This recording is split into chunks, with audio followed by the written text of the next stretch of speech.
បាទបងប្អូននេះជាការដ្ឋានខាងឃុំវាំងចាស់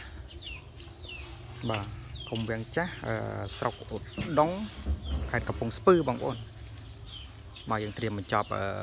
មុនចូលឆ្នាំនេះជូនបងប្រុសបងស្រីម្ចាស់ផ្ទះហើយបងប្អូនណាបាទ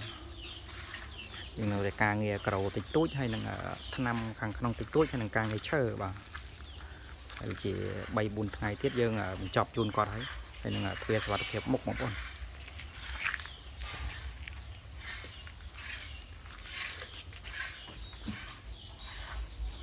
បាទពូលពីដានយ៉ាងស្រស់ស្អាតបាទយើងនៅការងារថ្នាំខាងក្នុងបាទ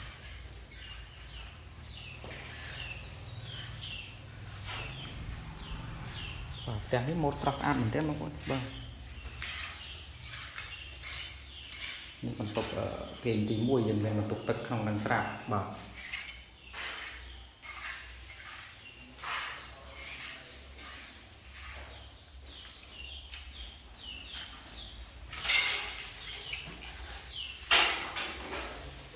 នេះបន្ទប់ទី2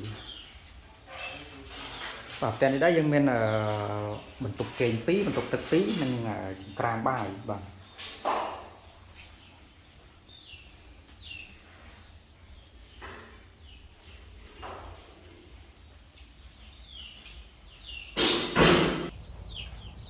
បាទនេះជារូបភាព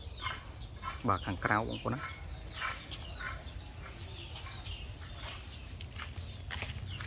បាទកញ្ចក់យើងដាក់ជូនគាត់រួចរាល់ហើយបាទ